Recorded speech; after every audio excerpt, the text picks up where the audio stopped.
have nearly the proper taste that tuna packed in oil. A 3-ounce can of water packed has, what is it, about 3 grams less of oil. So why ruin the tuna fish just for that tiny amount? So I'm putting the vinaigrette all around on it. And this is beautiful tuna fish. Can you undo that and put it right in there? Put it right in the center here. The south of France, of course, basil. We cannot forget the basil. So maybe we put a little bunch of basil in the center here. That's nice. Sometimes. Now that's a beautiful salad. And this is a real, I don't know if it's a real salad niçoise, but it's a good one. Our version of the salad niçoise, which is the best. Another version is, of course, to do it. Often young chefs in modern cooking are going to do that with fresh tuna. So we could do one portion of this, sauté. And you know, I could sauté my tuna with a little bit of vinaigrette here. Yes, that would be nice. You know, a bit different. And put this up here. Cut the tuna. So this way, I think I'll cook it in fairly large pieces like this. I mean, thin, but fairly long. I'm going to put a little bit of salt here, and in my warm vinaigrette here, I'm going to sauté that. This is raw tuna. This is raw tuna, and it's going to sauté very, very fast. You know, 30 seconds on each side. So there, we're going to put some scallion, maybe a little bit of potato, some red onion, some basil, olives. Then I sauté this. Pyrotechnic cooking. Tuna flambé. Tuna flambé. And by the time the heat of the pan itself, I shut that off. By the time I finish my salad, it's going to be ready. So we put maybe half a tomato in there, a large tomato or a few small ones. This is a large luncheon salad. Yes, and 1 egg, maybe 1 egg or 2 eggs? I think 1 egg, because I'd like one left for myself. Oh, good. So here we are. So this is a nice mixture, too, to do an individual one. We have our kind of standard vinaigrette here. Maybe a bit of cracked pepper on top. But in addition to that, I think I'm going to put a little bit of that salad, which they call the mesclun salad, you know, the mixture of different type of green that you now get in most market. So here I have, nice and fresh. You toss it at the last moment. And this is a big luncheon salad, as you say. That's nice. Yes, I could have that for lunch. Oh, very nicely. And now, prepare our fresh tuna here. We'll put it on top of it, you know, this way. That's a hefty salad. Yes. Well, if that's going to be your whole lunch, that's not too bad. It was great fun cooking salad with you. We're going to do it again. We've done lots of salads together. A lot of salad. And I hope you got some new ideas. Yes. And bon appetit. And happy cooking. Good making salads with you. Great.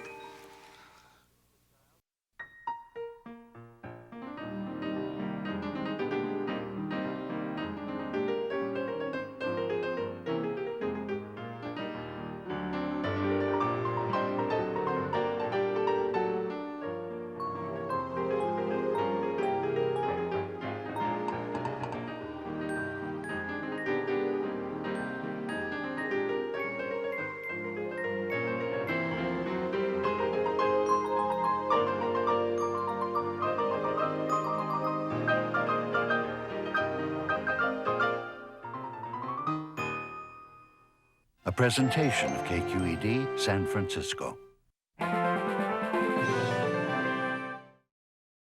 When I was a little kid growing up in France, my favorite sandwich after school was crunchy bread and dark chocolate. Well, when I was a little tiny bitty kid growing up in Pasadena, California, my favorite sandwich was the ice cream sandwich with chocolate and vanilla. That was wonderful. Sounds good. Well, today we're going to do sandwiches, but without chocolate. And without ice cream. So let's get going. That's good.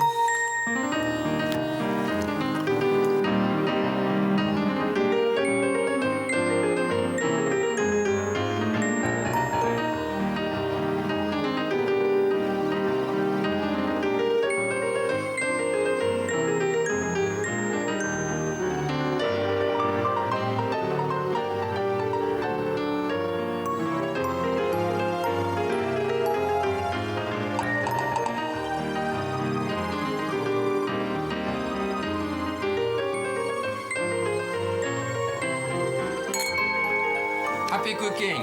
Bon appetit.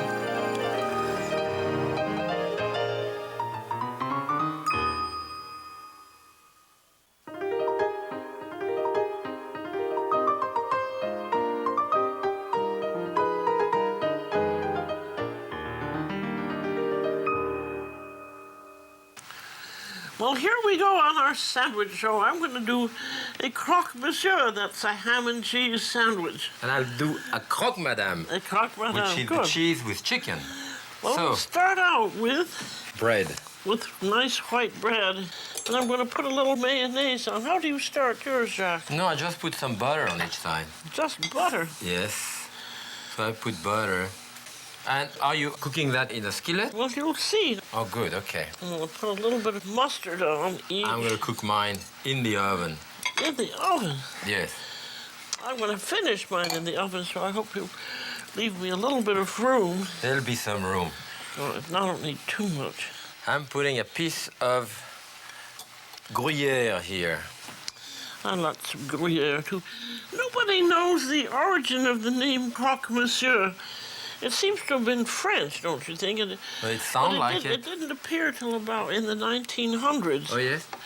So I have some Gruyere cheese on Well, each side here. good. And then some a really nice piece of ham in Yeah, the that middle. ham really look good. I have chicken. When you have chicken left over, it's a good way of using it. Cut Yes, thin. Of it course, is. it's cooked chicken. I like to put a bit of Tabasco on mine. Here. You're a great one for hot stuff. Hot stuff, yes. I like herbs, you know. So maybe I'll put a little bit of chives in the middle of mine. Well, I'm just going to fold mine over like that. This way. And then I'm going to cut the sides off. Oh. On mine, I put them... You're going to put them in whole that way. Yes, I put the other piece of Gruyere this way. Mm-hmm. Leave them this. Then I put butter on the outside. Whoop, on each side. And they go directly in the oven this way. Mm-hmm. On top of Well, this. I'm going to show you, because croque monsieur has been such a favorite sandwich. I'm going to show you. This is a heavy metal cast aluminum pan that you can heat them on top of the stove. And this is fun. This is an electric one made with no stick. And you just make That the looks sandwich good. in there. I'm It's putting very- mine in the oven here.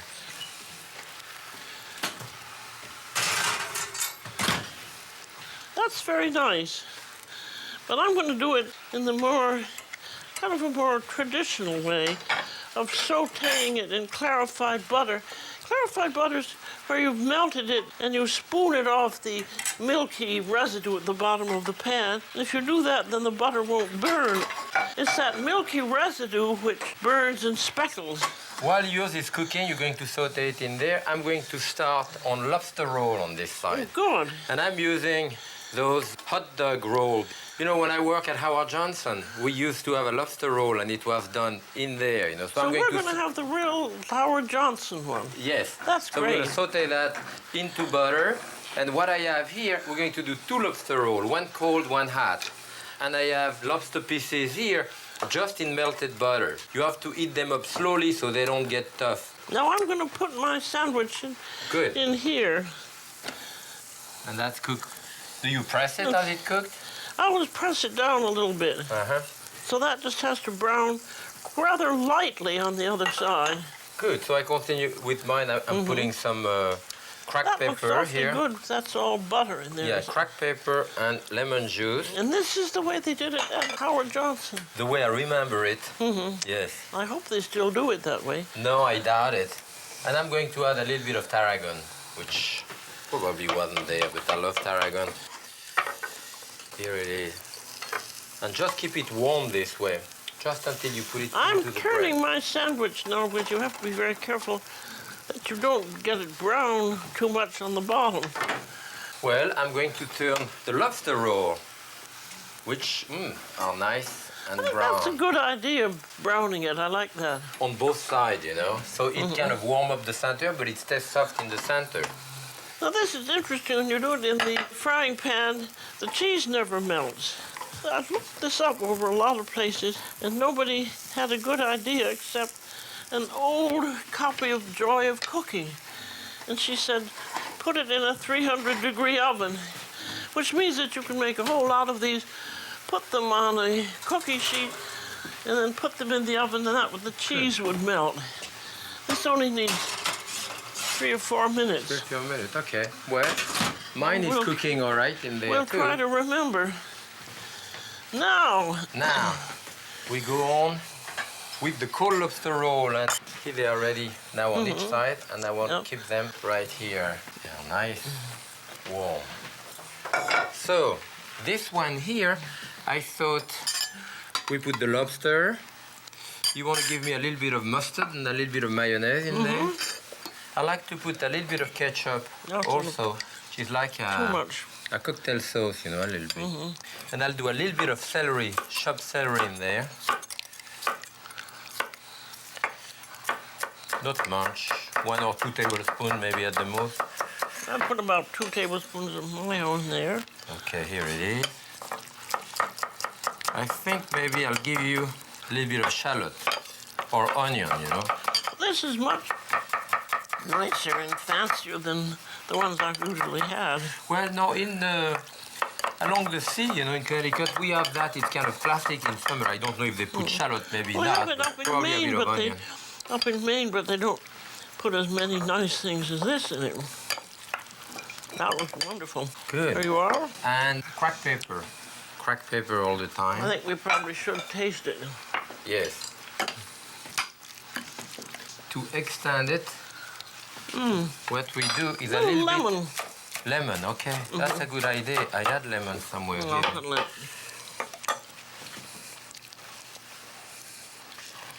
Good. So I put some shredded lettuce. Give it a bit of a texture inside, and it also extend it, you know? That's extending it. That's a good restaurant trick, isn't it? No, but it's good, in fact. Well, it's good, too. It gives it a little crunch. Shall we check on your croque monsieur before Yes. we finish this? I'll get it and look at mine, too.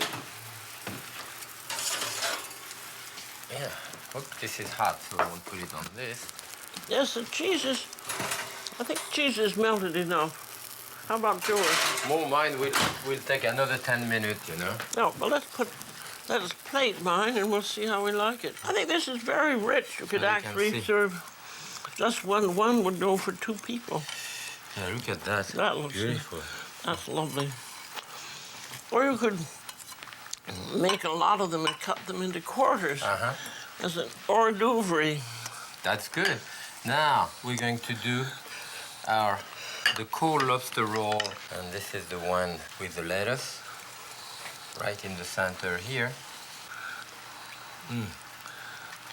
You know, lobster is great in summer. I can't wait when summer comes to New England, you know.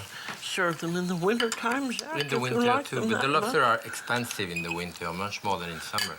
And in this one, the hot one, I like to put like, you know, we line it up with a bit of lettuce like this, and then we put the hot lobster in there. And that's just butter. Just plain butter with a little bit of tarragon and lemon juice, you know, inside. And we have to be just generous with the butter here. And that's it. This is fit for a king, you know.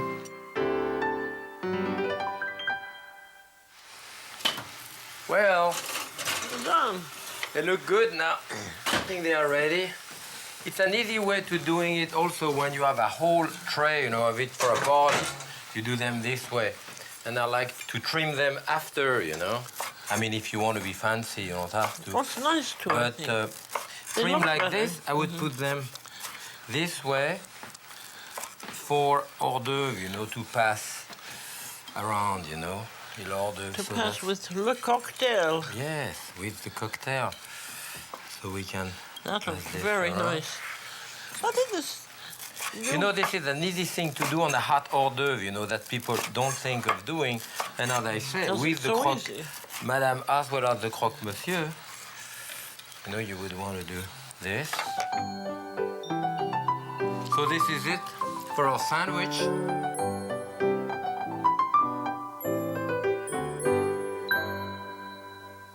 Now we're going to do an enormous loaf chowder fish sandwich. This is one of Jack's inventions. Yeah.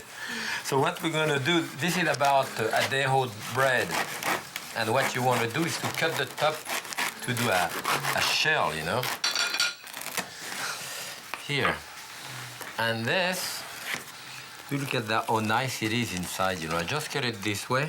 And then you have a friend around who's going to pull all the insides out of the bread. Yes. That's nice to have a friend in the kitchen Yeah. working. I cut it in pieces like this, you know. So like that. Easier removal. Yeah, we can twist it, you know, to remove it because I need some to put in the food processor, you know, to do some breadcrumb. Fine. You're gonna give me more. I put in there. And this is why it's good to use a kind of, not dry, that bread is not dry, but at least a day old. And this is a very good quality bread. Look And at this the is inside. really a country bread, isn't Yes. it? Yeah, that's plenty for me for what I need to do So, now. okay. Is this going to be a diet recipe? No diet recipe, no? So here we have some fresh breadcrumb here. Good. And then I'm going to do a butter here, a mixture of butter. And all that fish is going to be cut into pieces. You're going to help me with that, Yes. right? There I'm going to Start put, cutting it if you tell me Right. how big you want them. well, about 1 inch cube, you know. I'm putting 1.5 stick of butter in there. And about 3/4 tablespoon almond. I'm putting almond. I'm putting about 3/4 cloves of garlic. Dill, a thing of dill in there. Black pepper. Bit of salt. You want at least 3/4 tablespoon of white wine in there, I would say. And I put a little bit of Pernod, which is a kind of a licorice type of taste. Pernod or Ricard, if you don't like it, you can omit it, it's fine. It's very, We're gonna make very a- southern France, isn't it? Very southern France, yes. We let that turn for a while. We have a piece of salmon, we have a Yeah. piece of tuna, I have a piece of codfish here. That's good. This is about fine now. As you can see, it's nice and Yeah. Smells done. good. Smells good. So I'm going to leave it in there. I was going to ask you, was this a calamari? Yeah, those are calamari. And how do you and, want them cut? Sort yeah, of we're going the to cut same them way? into The strips strips, okay. like this, you know. That'd be fine. Yeah, fine. And what we are going to do is to put salt and pepper on the fish here.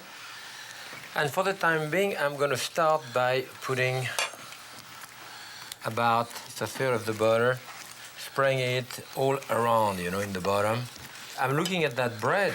It's nice and tight, you see.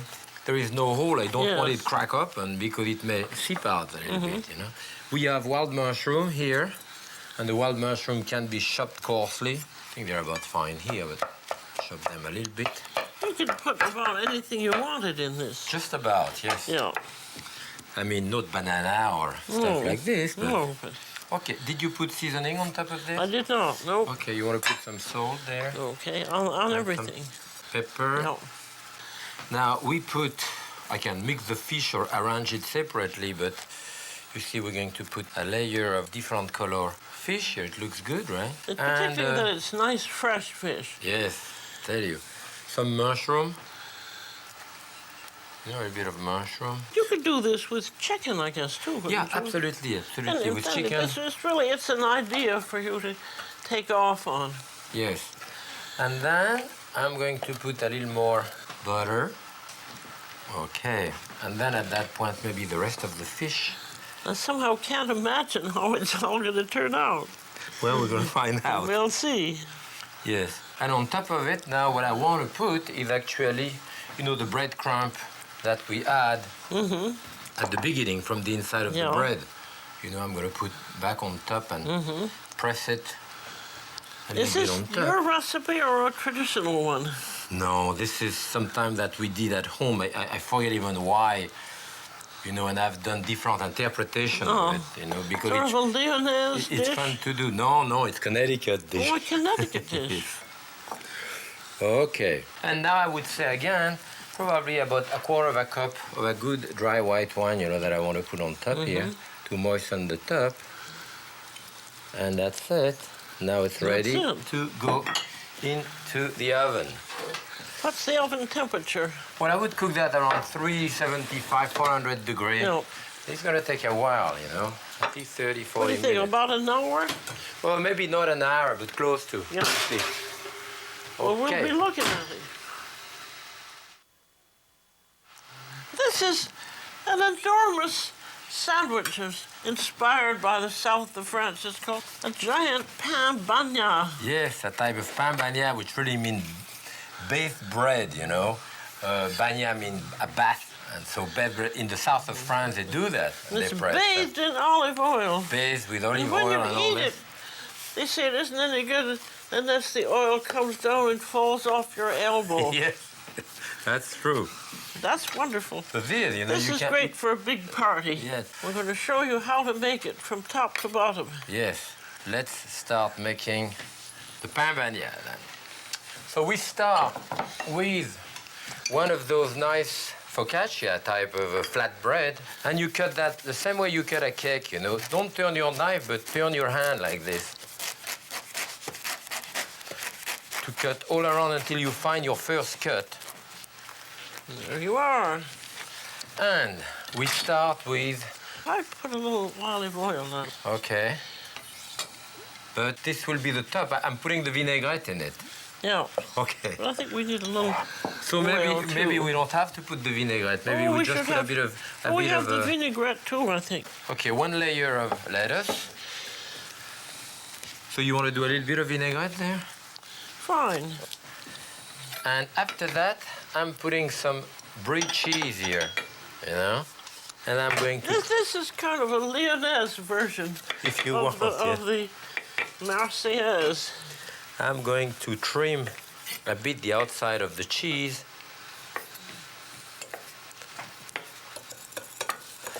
We don't have any chopped shallots, do we? No chopped shallot, Give no? me a shallot, I'll chop one up. All right. Here we have, And I need a little knife. you want a little knife? Here it is. You've kept them all on your I side. kept all the knife on my side. Now I trimmed the cheese and I'm going to cut it into a slice like this.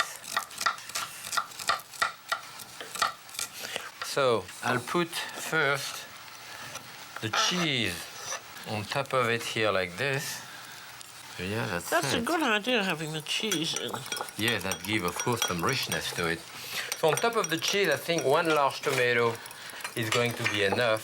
I cut it into thin slice. All right, I'm putting the tomato now. So Want a little vinaigrette on that? you know what I should put first? I think I'll put the olive first.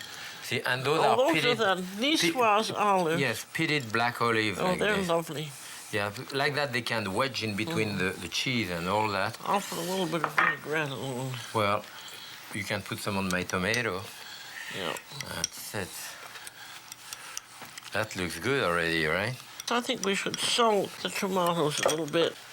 Yes, and then, well, I'm putting anchovy fillet on top of it, you know? Now, some people hate anchovies, and if you really hate them, you could use sardines perfectly well. Yeah, exactly, or tuna. You mentioned before that the real Yes, pain tuna. bagnat is, yes, has with, tuna in with tuna in it. it. Right. So some good flaked tuna, not the kind of tuna that's packed in water. That's what the anti-fat people have done to the tuna fish industry that disintegrates after a while. You get Yes. tuna packed in olive oil. Do we have enough vinaigrette on top, right? Nope. Did I forget anything? I mean, you can put other things from red pepper or green pepper and so forth. So we put the other cover on top, and the idea is, of course, to wrap it up and put a weight on top of it so that all the taste kind of mingle together. And there you would want to put it on a tray like that with another tray on top, and then I sit on it. Now, we put a big pot too, and you keep that either in your refrigerator or in a cold place. You know, you can keep it overnight or at least a couple of hours. And this is the way we do our pain bagnat. I think we could taste it Just now, take a yes? little. You know, with picnic like that, I love white wine, I love red wine. Any type of wine is good with any type of picnic. I like beer. You like beer? We haven't had any beer in this series. Where is my white wine then? Well, you're going to have to drink beer Okay. and white wine afterwards. Afterward? Okay. And now we're ready to taste it. You want a little piece like this? That's lovely. And now while the seafood bread is cooking, it should be ready pretty soon. That's good. Yes. I think beer will go very nicely with it. Uh-huh. Now, you think your seafood bread is ready? Close to. Good.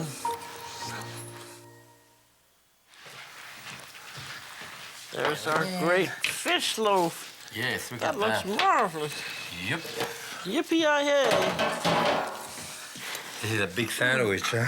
That's beautiful. Yes, it's hard. It took quite a long time in the oven, you know. See how crunchy it is? And look at the center of that bread. Isn't that beautiful? With all That's the fish, beautiful. all the juice came out of it. Also that, you know, you crush love the a sound piece of like it. that. The sound, I mean, this would be a good big portion. Let me cut a small piece so we can have it flat like that and see the way the butter and the bread. I cut it like this. If you want to test it, see the fish is cooked and it does take a long time. There is an enormous amount of juice from the fish, the mushroom and all that which comes out and goes through it. So you really have to season it. It's crunchy. That has a lovely flavor in that green sauce. I'm delighted It's to just love it. beautiful for you. Well, with that delightful sandwich, I think we deserve a rich, buttery Chardonnay. This is from the Santa Maria Valley. It was great cooking all those sandwiches with you. I hope you're going to do sandwich for your family. And this wine is very good with it. I think this should give you a lot of new ideas on sandwiches. Yes. So, bon appetit. And happy cooking. That was fun, Jack. It was great.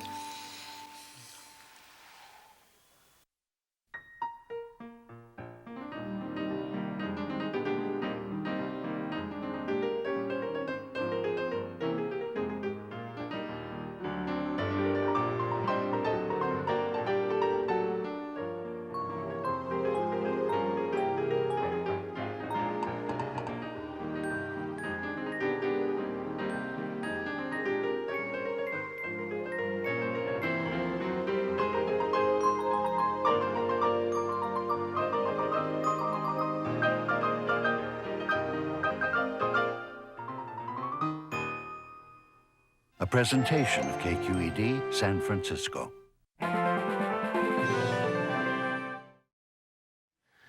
We're all green today because we're going to do green vegetables, aren't we? Yes, a whole vegetable show. So what are you doing with that branding iron here?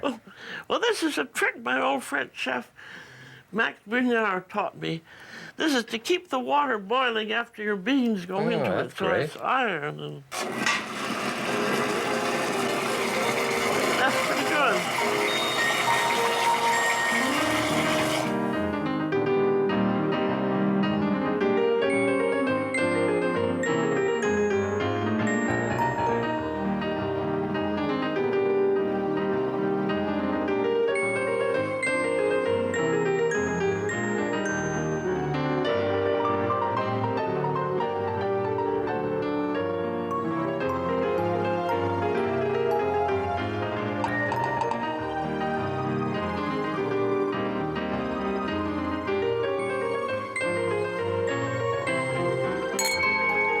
Happy cooking. Bon appetit.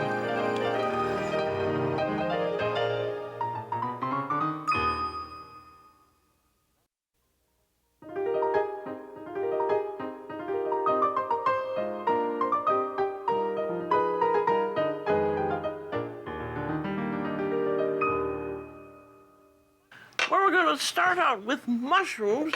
We're going to make a mushroom duxelle. That's very finely chopped mushrooms, and they have to be sautéed with shallots. Yes. And now I think give an example of how you cut a shallot. Now. First, you cut it in half so that Yeah. it's flat and doesn't roll all over the place. And with your knife, gently, you cut it into thin strip, then across, into tiny little dice. How many shallots are we going to have? I think a couple of shallots would be enough. We have about, maybe 3/4 pound of mushroom, something like that here. That's good, Julia. You're going faster than me. You're trying to show me off. Today you have to talk because my voice is going, so you have to do most of the talking. I have a little bit of olive oil in there and maybe a little piece of butter. And then we can chop the mushroom, right? And in the old way, before the invention of the food processor, it would really, at least it would take me, a home cook, about 20 minutes to do a pound of mushrooms. You either chop them with your big knife, which took a long time, or you could get a triple demi-lune, but it still took about 20 minutes. Right. But with the food processor is terrific, but you should cut it into like quarter or pieces. Don't leave them all, because if they are round, they seem to go around. If you cut them, if there is some angle, they cut better. So we're going to put that in the food processor. Thank you. My shallot already. And the idea here is to put the lid on and to put a start, stop, so that you don't have a layer on top, which is hard, and a layer in the bottom, which is like a puree. See, that's working very nicely. Yeah. You just have to be awfully careful not to turn it into a puree or a mush. So here is our shallots. You press your mushroom, right?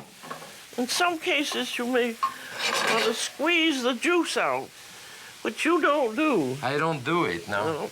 I feel that if you cook them long enough, the extra juice that you have is going to evaporate and concentrate the taste. But by, of course, pressing the juice out of it, it goes a bit faster, as you don't have to evaporate it. Well, also, this is kind of the old-fashioned method. It's also good to have a large skillet. If you have a large skillet, you spread out, and it goes faster. Now here, this is squeezing out the juice. Then you save that juice. You can put it in the sauce. Save the juice and you put it back in the duxelle, no? No, we're not. As the mushrooms start cooking, the juice come out of it, as you see, and it stops sizzling. It starts boiling. By the time it starts sizzling again, then it's fine. It's cooked. It's cooked when the pieces separate from each other, isn't it? Yeah, that's true too. So now this will take a couple of minutes, and you want to season that with salt, pepper. So we continue cooking it. And maybe while this is cooking, we can start on the artichokes, right? Let's do that. Good. Okay. You know what? One time I was looking at you doing a demonstration, and I learned how to take an artichoke bottom, to take the leaf out of it like you show by cutting this around like this. Mm-hmm. I learned that from you, and I always show that to the apprentice when you start, when you don't know how to do an artichoke bottom. That's one of the best way of doing it. Now notice it's very important here to break it and to break and pull it down. Do one very slowly now. When you do this, you can look at this. It's like eating artichokes. I mean, the bottom part of it here, where you have the flesh, is still attached to here. If you pull on it, you have that piece here, and this is what all edible. You get. Yes, all that piece should be in there. So that's a very good way for someone who doesn't know how to do it to keep that all, you know. And then after, you can cut the front part. And if you have a good vegetable peeler, then you can finish it with the vegetable peeler, taking a bit of the green out, like You'll this. have to take practically all the green off. Yes, just light green left, so that like that, it's fine. The whole thing is edible. And then we can trim the end here with the knife. And then you would rub Ready it with lemon too, wouldn't yes. you? I would take all of that green off. You want a little more? Yes, because I Okay. think the green is tough. You know what I do too? I keep the stem and peel the stem That's all edible. this way. And I do artichoke bottom with it. And that's very good. Let me do another one like this with the knife. Oh, yes, it's very we fast. Go faster with the knife by cutting all around. That's a good way to do, too. And basically what I have done here is a cone, you know. But you cut it far enough so that you haven't lost any of that. What I do also, I cut the end of it and up to the heart, and I even keep those. See, I take the inside because this is very white and tender. I can cook that with the artichoke bottom. And now with the small knife, you trim this around, you know. And that's certainly faster. for that, you really have to have a good knife. A sharp knife, you know. One thing you have to do that if you're going to do any cooking at all. We call that tourner an artichaut, you know. That's a lot faster. Yes. So, we have 2 artichokes bottom, we have 1 stem. Now, I'm going to cook it the old-fashioned way of With a making blanc. a blanc, which is a little lemon juice and flour, and then some water. I'll put it about. That's 1 full. That's about 2 tablespoons of flour.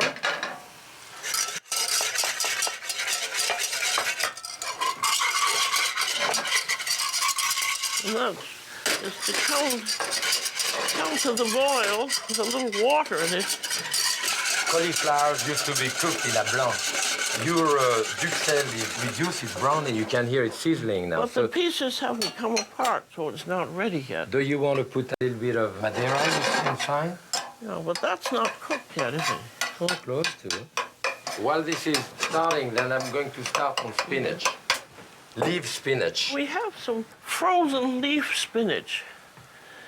And this is an illustration of what you get. What they get, yes. Mostly stem. A lot of stem in the... And the stem really doesn't have any flavor. I think if you're going to use frozen leaf spinach, I'd say don't use any spinach at all, because it doesn't have the flavor. At some time of the year, it has a large stem like this, and you got to fold the leaf and pull out the stem. See, there's no flavor in that, and that's what you get in the frozen. But when I work in restaurant, usually you will cook the whole spinach with the stem when you do puree of spinach. And when you do leaf spinach... And it doesn't have a very good flavor because you've got so much stem in it. You think so? Well, I in any think case, so. it has to be... Do you cook the stems and puree? For the puree, yes. You have to save money in the restaurant. You have to wash them in a lot of water, leave them up, because believe me, there is a lot of dirt in the bottom. And I'm going to cook spinach with a bit of olive oil in there. And just the spinach, which actually are still wet from washing, give me enough moisture. Okay, so here, you want to put a little bit of Madeira? You want to taste it? I would not think that that was done yet, because these pieces are all stuck together. It's because they are chopped with the machine, maybe, not chopped by hand. I think they are fine. Are we going to put some cream in there or just like this? Well, I think we can put some cream in, but I'm going to put a little bit of Madeira? that in, which gives it a nice... Okay, so you have the Madeira. We have Madeira. And let's put a tiny bit of flour in there. You want a little bit of flour? Hold Okay. together. Here we have some. Sprinkling. Okay.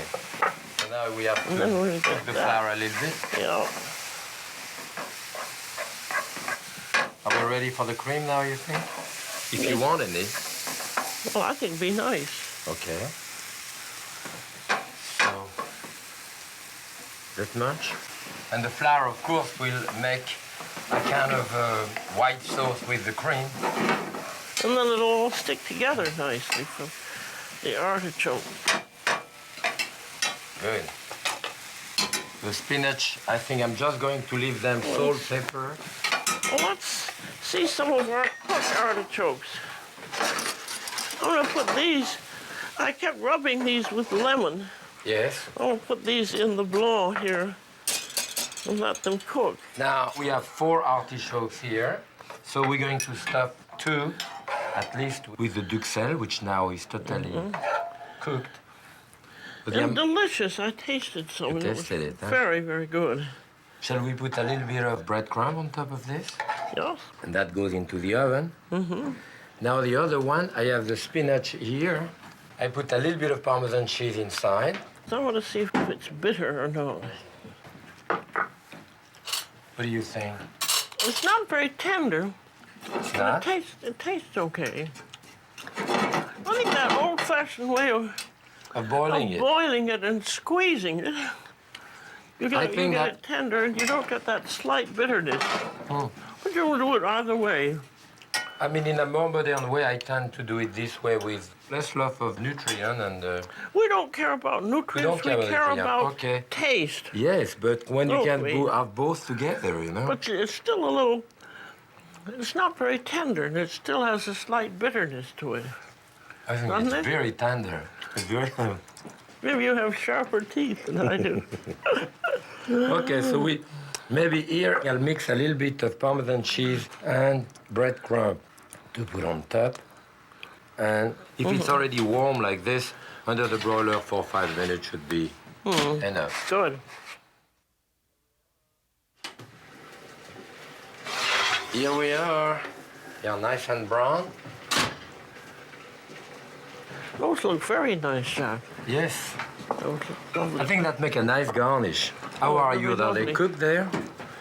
I think that's something that would be useful to know. Yes. Without any question, they are nice and white and tender. Yes, and it Yes. goes through. And then you can also easily get the choke out. And when you get the choke out, you put them in a container back with the cooking liquid, and then you can keep them several days in the refrigerator and use them as receptacle, like a poached eggs, other type of things, Yes, whenever it's needed. lovely with a poached egg, Yeah, I love it with isn't a it? poached egg, And yeah. a béarnaise sauce. And a béarnaise, yes. That's wonderful. Shall we go on to the To the string beans? I have some petits haricots verts, you know, the thin one. And you have some of the bigger, actually, those look more tender, a paler green, you know? Then these are really quite expensive, aren't they? They are a bit more expensive, without any question, yes. And you don't find them in many markets, actually. No. Usually, I know they used to be cooked in a lot of liquid. I cook them with very little liquid, as you can see here, so that by the time they finish cooking, the liquid is practically evaporated. In fact, I don't even have salt in it. Then I cover it, which we were not supposed to do. Everything No. against the rule. No, we'll see how they turn out. Okay. Well, I'm going to do mine toward the rule. I've got these big ones, and I just take the little end off like that. Right. That's the longest part of it, is taking the end off. Get that part, you're right. Okay. Now, I'm going to have heavily boiling salted water. This is the more water, the better in this system. And then now you'll have to hand me my poker. Oh, yes, that's right. Now, this is a system I learned from my old chef who used to work on the transatlantic steamers. And here it goes. Right away. You see that? The idea here is the faster the water goes back to the boil, the greener the beans. And so these just have to cook until they're tender. It's just about 4 or 5 minutes. I do some sliced shallots. For mine, I'm going to cook sliced shallot. Well, mine are ready. And you can see I basically have Almost no gone. water. So, you know, I remove them, and I know it was classic to put them in ice cold water to cool them off. If I have a large quantity, I still do it. But if I don't have too much, then I think I get more taste Well, out the of it. ice water is if you want to do them ahead. That's true. Now, Yeah. what I want to do here, I want to saute them directly in that pan now. So what I will do, put a little bit of olive oil there, maybe a dash of butter, and I have some sliced shallots here. Okay, and that's it. I want to saute the shallot maybe 30 seconds to a minute, add my string beans, salt and pepper, and that's it. So where are you? Okay. Where are you at? Well, I want to taste one. And just to be tender through, but with the slightest A slight crunch, bite, yes. according to Escoffier. Good. That's just done. I'm good.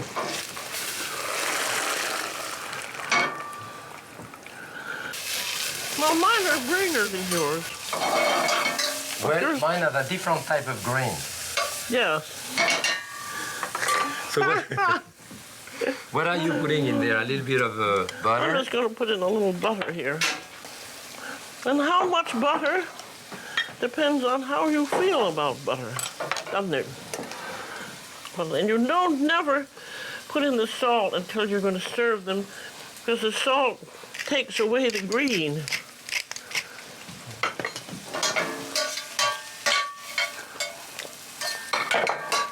So, we have the string beans with shallots here, haricot vert rather. This is a paler green, yes? Mm-hmm. But they were already paler when we started. Yes. It was a different type of string bean. Well, those look lovely, I think, Jacques. They look Either lovely, way. both of them. I think, Well, a little lemon would be nice. yeah, I think, I'm going to cut a remember, lemon for that. with the green vegetables, salt and lemon will take away the green color right away, practically. Serve them as soon as possible. I think I'll cut a lemon and cutting it. See, I cut those on the side like this, so that by the time it's cut, Oh, that's nice. you have a nice spiral effect, you In the know. middle. Oh, that's beautiful. And maybe a little piece of spring of thyme or something in the middle here.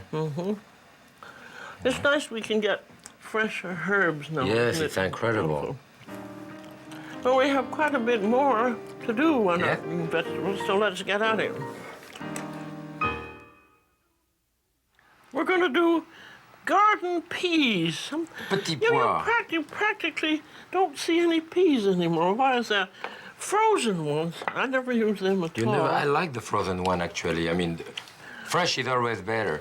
But those frozen ones, they open them like this in a bath of water with salt, and the one high in starch goes to the bottom, the one high in sugar float to the top.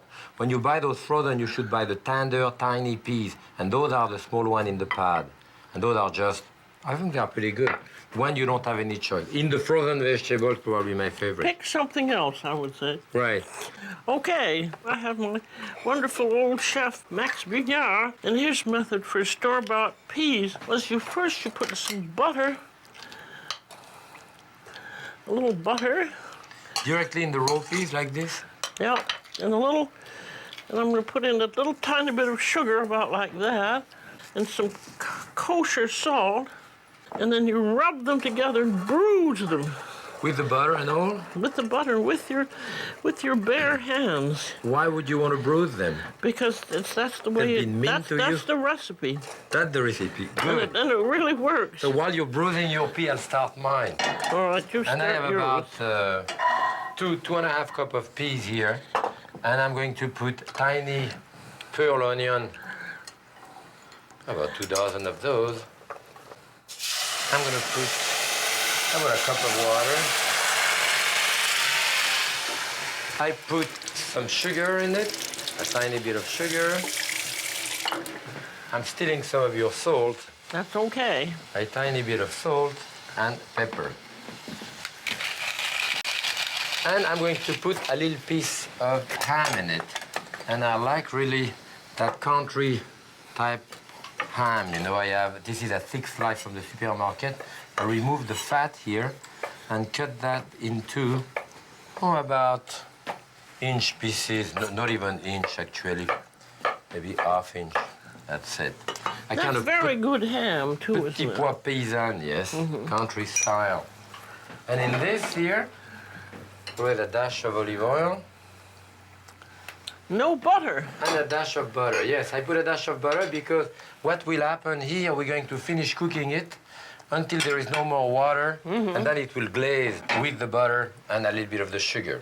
So theoretically, I cover that, and then I cook that for about 8-10 minutes until it's tender. There's a Thank you cover. very much. All right, so yours? I finished bruising my peas and I washed my hands. Interesting, yes. I mean, See, the way they're they look. broad. They look queer. And then you Then put we water have in just there. enough water just so that they're covering. And then when they're cooked again, like yours, the water's all evaporated. All evaporated. So yeah. can you keep it over high heat with a tight cover? And you'll be amazed at what a nice flavor they have. Well, we're going to find out. Okay. I think these are ready, Jacques. Yep, they look good. I'll get you a bowl for that.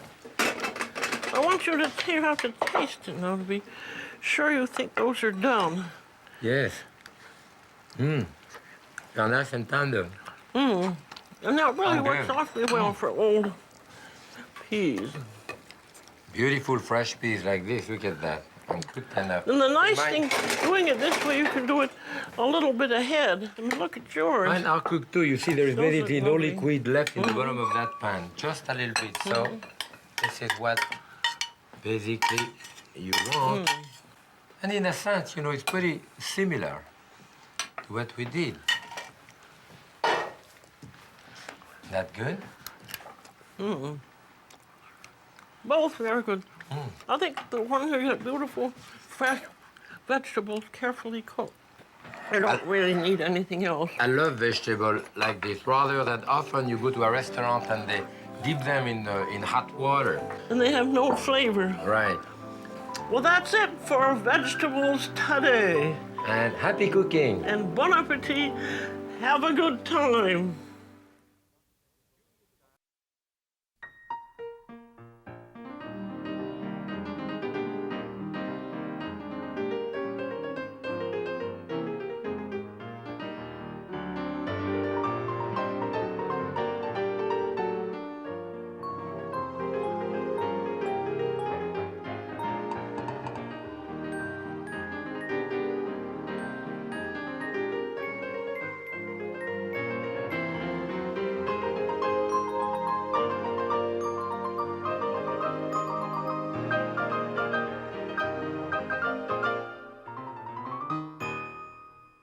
A presentation of KQED San Francisco.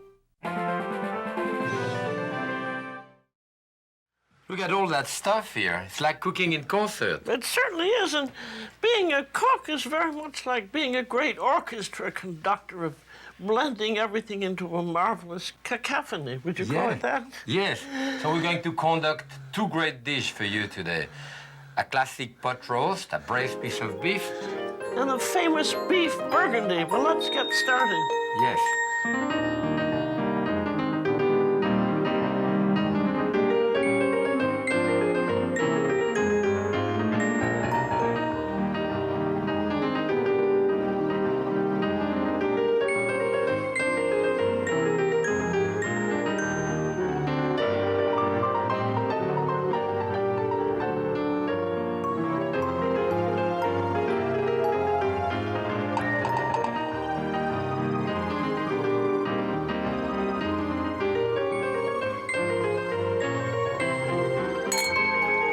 Happy cooking.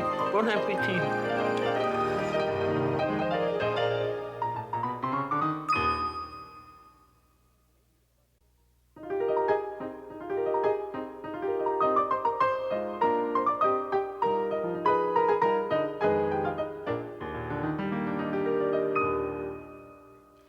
We're cooking a large piece of meat today. Certainly, how much does that weigh, do you think? Oh, this is about 15, 17 pounds, something like this.